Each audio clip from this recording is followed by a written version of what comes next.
जय श्री जगन्नाथ समस्त को शुभ दिन ମୁଁ ଶୁଭଶ୍ରୀ ଆପଣ ସମସ୍ତଙ୍କୁ ସ୍ୱାଗତ କରୁଛି ବୟସ ଦେଶରେ ସେ ଜଗତର ନାଥ ଜଗନ୍ନାଥ ଭକ୍ତର ଭାବଡ଼ରେ ବନ୍ଧା ସେ କଳା ଠାକୁର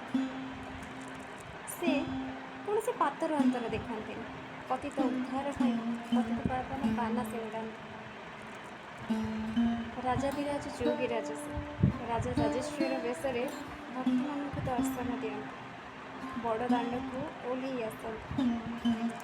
ଆମେ ସେଇ କାଳିଆ ସାଆନ୍ତଙ୍କର ପ୍ରଜା ତେଣୁ ଆମ ଭିତରେ ସେଇ ସାମ୍ୟବାଦର ଚିନ୍ତାଧାରା ରହିବା ସ୍ୱାଭାବିକ ସମସ୍ତଙ୍କ ଭିତରେ ପ୍ରଭେଦକୁ ଏଡ଼େଇ ଆମେ ସମସ୍ତଙ୍କୁ ଏକତା ସୂତ୍ରରେ ବାନ୍ଧି ରଖିବାର ଚେଷ୍ଟା କରିବା ଉଚିତ ସରଳତାକୁ ନିଜ ଭିତରେ ବଞ୍ଚେଇ ରଖିବା ଉଚିତ ସେମିତି କିଛି ଆଜିର ଉପସ୍ଥାପନା ଜଗନ୍ନାଥଙ୍କର ଐତିହ୍ୟ କିମ୍ବଦନ୍ତୀ ସଂସ୍କୃତିକୁ ନେଇ ଆଜିର ଉପସ୍ଥାପନାରେ ସ୍ରଷ୍ଟା ସୁରେନ୍ଦ୍ର ମହାନ୍ତି ସାରଙ୍କର ଲିଖିତ ନୀଳ ଶୈଳୀରୁ କିଛି ସ୍ରଷ୍ଟା ତାଙ୍କର ଲେଖାରେ ଜଗନ୍ନାଥଙ୍କ ପ୍ରତି ତାଙ୍କର ଭକ୍ତି ନୈବେଦ୍ୟକୁ ସୁନ୍ଦର କରି ଶବ୍ଦରେ ସଜେଇଛନ୍ତି ଯେମିତିକି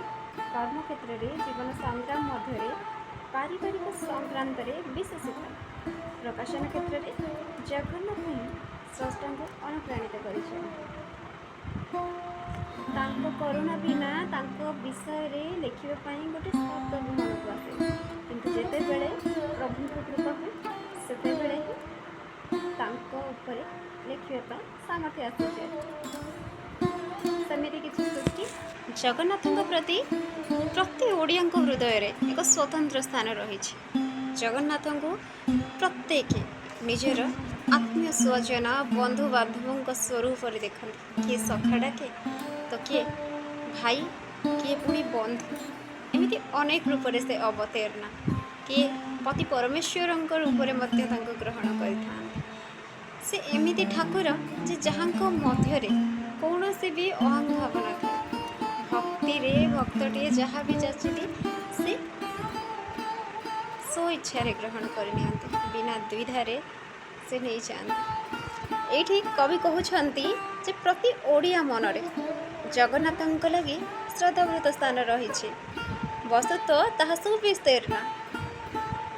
ଶରଦା ବୋଲି ଭକ୍ତି ସେଠାରେ ଗୌଣ ଶ୍ରଦ୍ଧା ହିଁ ମୁଖ୍ୟ ଜଗନ୍ନାଥଙ୍କ ଅପେକ୍ଷା ଓଡ଼ିଆ ଜାତିର ଏପରି ଅନ୍ତରଙ୍ଗ ଆତ୍ମୀୟ ଆଉ ଅନ୍ୟ କେହି ନାହାନ୍ତି ସେଥିପାଇଁ ଆମେ ସବୁ କଥାରେ କହୁ ସର୍ବମଙ୍ଗଳ ଜଗନ୍ନାଥ ଓଡ଼ିଆ ଗୃହସ୍ଥରେ ପ୍ରତ୍ୟେକ ବ୍ୟକ୍ତି ଏହି କଥାକୁ ଗ୍ରହଣ କରନ୍ତି କେତେବେଳେ କିଏ ତାଙ୍କୁ ଗାଳି ଦିଏ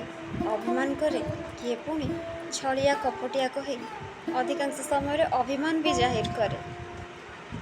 ଜଗା ବଳିଆ ବୋଲି କେହି ସ୍ନେହରେ ଡାକେ କିଏ ତାଙ୍କୁ କଳା ମୁହାଁ କାଳ ସର୍ପ କହି ଅଭିମାନ ପ୍ରକଟ କରେ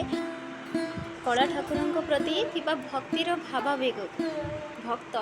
ଅନେକ ପ୍ରକାରରେ ପ୍ରକଟ କରେ କେବେ ଅଭିମାନ ଜାହିର କରେ କେବେ ଅଭିମାନରେ ତାଙ୍କୁ କାଳ ସର୍ପ କଳା ମୁହାଁ କହି ଗାଳି ବି ଦିଏ କେତେବେଳେ ପହଣ୍ଡି ବିଜେ ସମୟରେ କଚାଡ଼ନ୍ତି ପିଟନ୍ତି ତାପରେ ବି ସେ କଳା ଠାକୁର କ୍ଷମା ସ୍ୱୟଂ ବ୍ରହ୍ମାଣ୍ଡପତି ହେଇ ମଧ୍ୟ ଭକ୍ତମାନେ ସ୍ନେହରେ ତାଙ୍କୁ ଯିଏ ଯେଉଁ ନାମରେ ପାରେ ଡାକନ୍ତି ନିଜର ଆବେଗକୁ ବ୍ୟକ୍ତ କରନ୍ତି ଏବଂ ସେ ଶ୍ରଦ୍ଧାରେ ସେସବୁକୁ ଗ୍ରହଣ କରନ୍ତି ଭକ୍ତଟିଏ ଭକ୍ତିରେ ଗାଳି ଦେଲେ ବି ସେ ତାକୁ ସେମିତି ହିଁ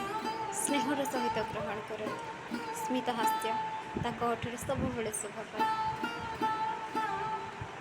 ସେ ଗୋଟେ କଳା ଠାକୁର ଭକ୍ତର ଭାବଡ଼ରେ ବନ୍ଧା ଭକ୍ତଟିଏ ତାଙ୍କୁ ଯେଉଁ ସ୍ଥାନରେ ବି ଡାକୁନା କାହିଁକି ସେ ସ୍ଥାନରେ ପହଞ୍ଚିଯାଆନ୍ତି ସରଳ Manasi voice of the soul Subhashree ମନର କଥା କୃତଜ୍ଞତା ସ୍ରଷ୍ଟାଙ୍କୁ